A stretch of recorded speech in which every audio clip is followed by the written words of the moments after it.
आक्रोश मराठी न्यूज, जनसामान्याचे हक्काचे व्यासपीठ। लहुजी शक्ती सेनेचे प्रदेशाध्यक्ष कैलासदादा खंदारे यांच्यावरील भ्याड हल्ल्याचा फलटण येथे जाहीर निषेध, तहसीलदारांना निवेदन सादर। लहुजी शक्ती सेनेचे महाराष्ट्र राज्याचे प्रदेशाध्यक्ष माननीय कैलासदादा खंदारे यांच्यावर झालेल्या भ्याड हल्ल्याचे तीव्र पडसाद फलटण तालुक्यात उमटले आहेत। या हल्ल्याचा जाहीर निषेध करण्यासाठी लहुजी शक्ती सेना व सकल मातंग समाज फलटण यांच्या वतीने फलटणचे तहसीलदार कार्यालय आणि उपविभागीय पोलीस अधिकारी कार्यालय यांना एक जाहीर निवेदन देण्यात आले। या निवेदनाद्वारे खंदारे यांच्यावर हल्ला करणाऱ्या दोषींवर तात्काळ आणि कडक कायदेशीर कारवाई करण्याची मागणी करण्यात आली आहे। निवेदन देतेवेळी लहुजी शक्ती सेना आणि सकल मातंग समाजाचे पदाधिकारी व कार्यकर्ते मोठ्या संख्येने उपस्थित होते। यामध्ये प्रामुख्याने खालील पदाधिकाऱ्यांचा समावेश होता: विजयराव गोंडवे, आनंद बिसे, दादासाहेब खवळे, विजय घोलाप, रामभाऊ पाटोळे, धनाजी यादव, महादेव बागाव, महावीर देवकुळे यांच्यासह समाजातील इतर अनेक प्रमुख पदाधिकारी आणि समाजबांधव या प्रसंगी मोठ्या संख्येने उपस्थित राहून आपला संताप व्यक्त केला। माननीय कैलासदादा खंदारे यांच्यावरील हल्ला हा लोकशाही मार्गाने काम करणाऱ्या नेतृत्वावरचा हल्ला आहे। प्रशासनाने या प्रकरणाचा छडा लावून गुन्हेगारांना तात्काळ गजाआड करावे, अन्यथा तीव्र आंदोलन छेडण्यात येईल, असा इशारा उपस्थित पदाधिकाऱ्यांनी दिला आहे। आक्रोश मराठी न्यूजसाठी प्रतिनिधी संतोष खिलारे, फलटण। सर्वांना सर्वप्रथम क्रांतिकारी जय भीम, जय लहुजी, जय शिवराय, जय संविधान। आज आम्ही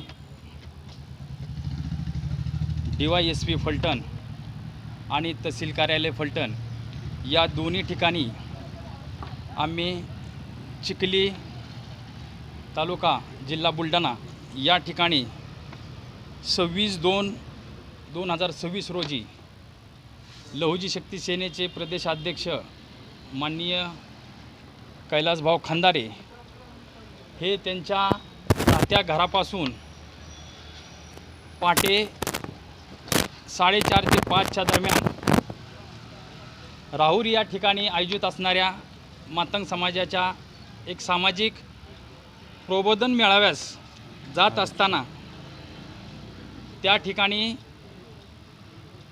ते रस्त्याने जात असताना प्रवास करत असताना पाठीमागून काही समाजकंटकांना टू व्हीलर गाडीवर येऊन त्यांच्यावर जीवे घेणे हल्ला केला।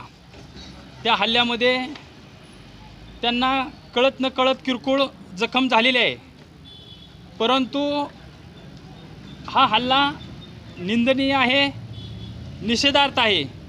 खरं तर गेले 30 ते 35 वर्ष या महाराष्ट्रामध्ये अनुसूचित जाती आरक्षण उपवर्गीकरण या मागणीसाठी एक चळवळ उभी आहे आणि या मागणीसाठी VG रेड्डी साहेब असतील, स्वर्गीय मधुकरराव कांबळे असतील, डॉक्टर बाबासाहेब गोपले असतील, विष्णुभाऊ कसबे असतील आणि मातंग समाजातील 1, 2 ते 3 युवकांना या मागणीसाठी आत्मबलिदान केलेलं आहे। खऱ्या अर्थानं ही आरक्षण वर्गीकरणाची जी लढाई आहे, ही मागणी आहे, ती सामाजिक न्यायाची आहे, संविधानाला अधीन धरून आहे, सर्व महापुरुषांच्या विचाराने जाणारे आहे आणि त्या विचाराला प्रमाण मानून असणारे आहे। परंतु या मागणीसाठी 1 ऑगस्ट 2024ला सर्वोच्च न्यायालयाचे जे 7 खंडपीठ आहेत, त्या 7 खंडपीठांनी या वर्गीकरण करा म्हणून करण्यास हा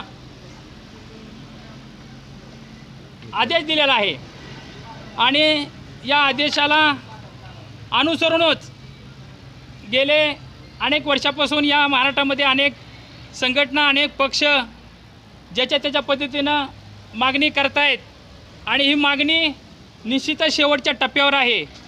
आणि या मागणीसाठी मातंग समाज असतील, अनुसूचित जातीमधील अनेक समाज घटक असतील, जे ते ज्याच्या त्याच्या पद्धतीनं ही मागणी करतात आणि ही मागणी किंवा हा लढा शेवटच्या टप्प्यात असताना लहुजी शक्ती सेनेचे प्रदेशाध्यक्ष कैलास खंदारे दादा यांच्यावर जो भ्याड हल्ला केला, या हल्ल्याचा आम्ही निषेध म्हणून आम्ही DYSP साहेब आणि तहसीलदार साहेब यांना दोघांना निवेदन दिलेलं आहे.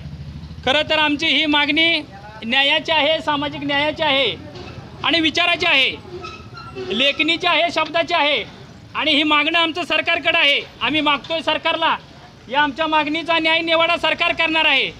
परंतु अशा पद्धतीनं भेड हल्ला करून आमची मागणी किंवा आमचा लढा थांबेल असं समजण्याचं कारण नाही. खरं तर या मागणीच्या पाठीमागून अनेक समाजकंटक, मग ते मातंग समाजातील असतील, मागणीला विरोध करणारे असतील, समाजाचा उल्लेख करतात, महापुरुषांवर टीका टिप्पणी करतात, जातीचा धर्माचा उल्लेख करतात. खरं तर हे दुर्दैव आहे. आम्ही ज्या पद्धतीनं मागणी करतोय त्या पद्धतीनं तुम्ही हे विरोध करा, परंतु हा मागणीचा आणि मागणीला विरोध करण्याचा लढा हा विचाराचा असला पाहिजे. कारण हा जो प्रकार आहे तो दोन्ही समाजातील जर बांधव करत असतील तर हा महापुरुषांच्या विचाराला बाधा आणणार आहे, कलंकित करणार आहे. तर या निवेदनाच्या माध्यमातून मी महाराष्ट्रातल्या सर्वच समाज बांधवांना, कार्यकर्त्यांना, जबाबदार नेत्यांना मी विनंती करतो की या मागणीचा न्याय निवाडा निश्चितच सर्वोच्च न्यायालय करेल, शासन करेल. परंतु आपण कोणत्याही महापुरुषावर, कोणत्याही जातीवर, कोणत्याही नेत्यावर त्याच्या जातीचा किंवा एकेरी भाषेत उल्लेख न करता जो काही निर्णय होईल तो आम्हालाही मान्य होईल आणि आपल्या सर्वांनाच मान्य असावा. खरं तर जास्त बोलण्यासारखी वेळ नाही, परंतु हा झालेला दुर्दैवी हल्ला, कारण कैलास भाऊंचं एवढं मोठं कार्य आहे की अनेक वर्ष ते या चळवळीसाठी कुठल्याही जातीचं, कुठल्याही धर्माचा, अन्याय अत्याचाराचा असो, ते रस्त्यावर येऊन आणि विविध प्रकारचे आंदोलन छेडतात आणि अशा चळवळीला वाहून घेणाऱ्या नेत्यावर हल्ला होणं म्हणजे आमच्यासाठीच नाही तर अनेक या मागणीसाठी रस्त्यावर उतरणाऱ्या समाज घटकांसाठी ती निषेधार्थ बाब आहे. म्हणून पुन्हा एकदा लहुजी शक्ती सेनेच्या वतीनं, आमच्या सर्व समाज बांधवांच्या वतीनं कैलास भाऊंवर झालेल्या हल्ल्याचा आम्ही निषेध करतो आणि या हल्ल्यामागं जो कोणी समाजकंटक असतील त्यांची चौकशी करून शासनाने त्यांना कडक जास्तीत जास्त कारवाई करावी एवढं बोलतो आणि माझे 2 शब्द थांबवतो. जय भीम, जय लहुजी, जय शिवराय, जय संविधान. कैलास दादा तुम आगे बढ़ो, हम तुम्हारे साथ है. लहुजी शक्ती सेनेचा विजय.